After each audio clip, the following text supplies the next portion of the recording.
안녕하세요. 중국 현지의 실전무역 22년째의 무역하는 다니엘입니다. 중국에서 상품을 구매하는 방식과 중요점을 지난 시간에 말씀드려 보았는데, 오늘도 역시 관련하여 중국에서 상품을 발굴하고 개발하는 소싱에 대하여 말씀을 드려보겠습니다. 중국에서 상품을 수입하여 한국 또는 제3국으로 판매를 하는 온오프라인 상의 비즈니스인들에게는 어떤 상품을 어떻게 소싱하느냐는 사업 승패를 판가름하는 척도일 테니 무척 민감한 파트이겠습니다.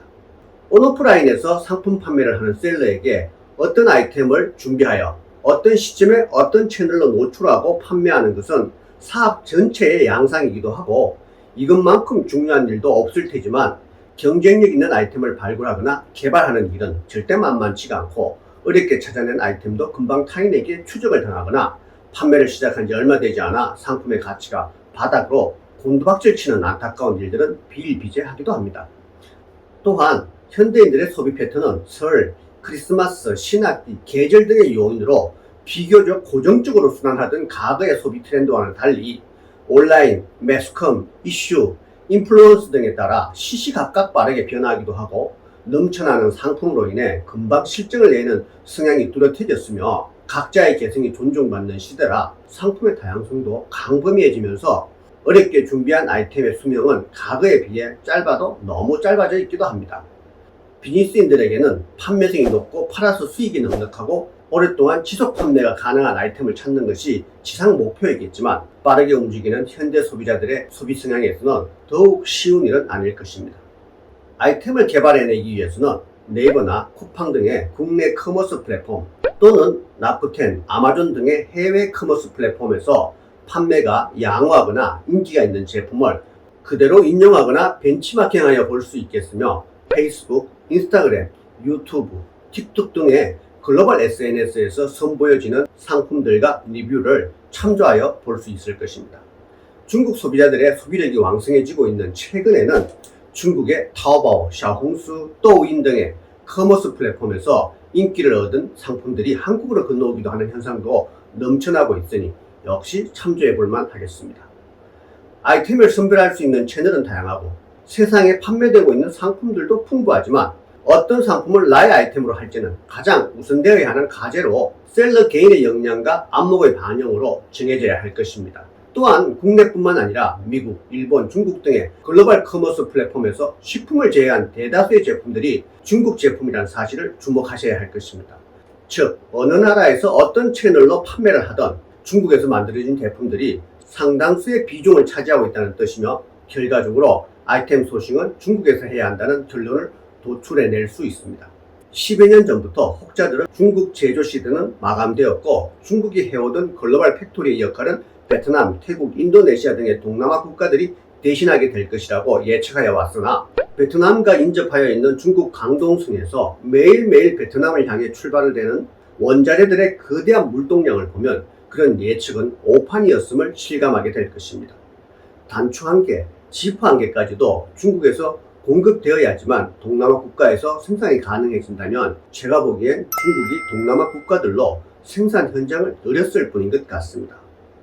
이젠 중국 내에도 우량한 소비자들이 풍부하여 내수 소비도 대폭 증가하고 있으며, 글로벌 시장에서의 소비재 상품의 점유 비중도 끊기지 않아 차이나 글로벌 팩토리는 여전히 꿀뚝 연기가 끊이지 않은 채 상품들을 부단히 생산해내고 있고, 새로 개발된 신상품들을 쏟아내고 있으며, 많은 제조업체들의 치열한 경쟁으로 가격, 신속성, 공급량 등의 경쟁력마저 더욱 강화되고 있습니다.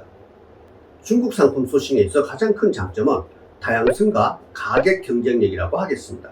좋은 예로 일본에서 시작하여 최근에는 한국인의 생활 속에서도 없어서는 안 될 다이소라는 소비재 유통업체는 바로 이 중국에서 생산되는 경쟁력 있고 다양한 상품에서 비롯되었고, 가격 대비 양질의 상품을 지속적으로 소비자에게 공급하며 성장하고 있습니다. 미국의 아마존이나 일본의 라쿠텐의 상품 판매자들도 중국의 제조 기반을 통하여 상품을 생산해내고 있으며, 심지어 중국에는 아마존 전용 상품만을 생산해내는 제조업체도 있을 정도입니다. 아이템 소싱은 중국의 제조업체 또는 판매업체로부터 해야 한다는 가닥을 잡았으니, 이젠 어떤 방식으로 소싱을 할지도 정리해 봐야겠습니다.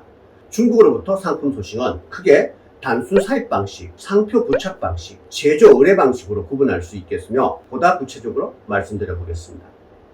가장 실행이 쉬운 단순 사입 방식은 중국의 제조업체에서 생산 중인 상품을 도매나 소매로 사입하는 소싱 방법으로 글로벌 소비자들은 알리바바, 타오바오 등을 상품을 서치하고 구매하고 공급받는 경로로 주로 이용합니다.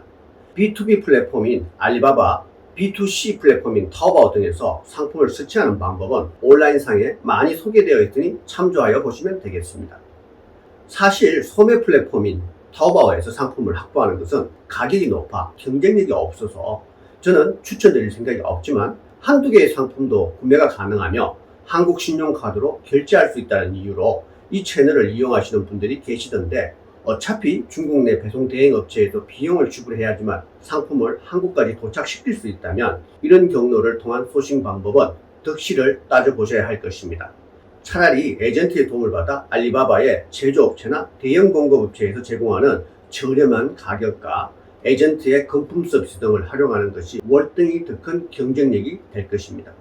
현지 에이전트의 도움을 받는다면 알리바바나 타오바오 등의 플랫폼 외에도 세계 최대의 생필품 상설 전시장이 존재하는 도시 중국 이후에서 제공하는 이우고, 의류만 전문으로 하는 VVIP 등의 특성화된 플랫폼도 활용할 수가 있겠으며 온라인에 존재하는 상품이 아닐지라도 소싱할 수 있을 것입니다.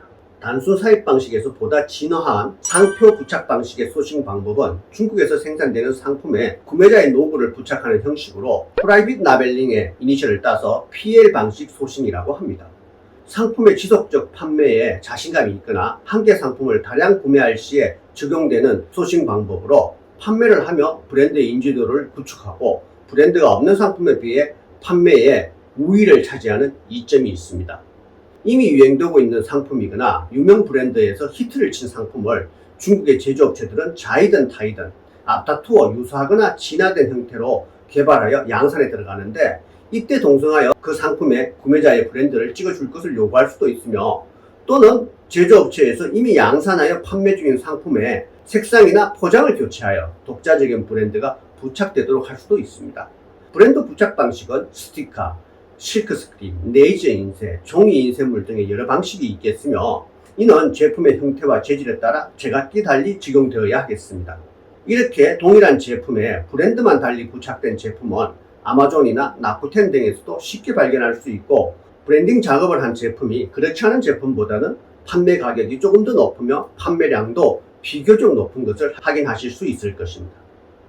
상표 부착의 옵션이 동반되는 경우 제조업체나 공급업체가 구매를 요구하는 수량, 즉 MOQ는 단순 사입보다는 많아질 수밖에 없는데 이것이 부담스러운 경우 단순 사입으로 소량 구매한 후에 현지 에이전트의 도움을 받아 포장만 별도로 제작하여 두었다가 출고 시마다 교체하는 방법도 이용할 수 있을 것이며 다량을 구매하였지만 한국에 보관할 장소가 협소할 경우 에이전트의 현지 창고에 보관하여 두었다가 여러 번 나누어 운송하는 방법도 협조받을 수 있을 것입니다.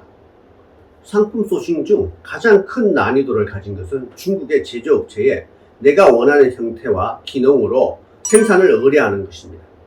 구매자의 뜻에 따라 상품을 제작하고 상표를 부착하는 것으로 흔히 OEM 생산이라고 합니다.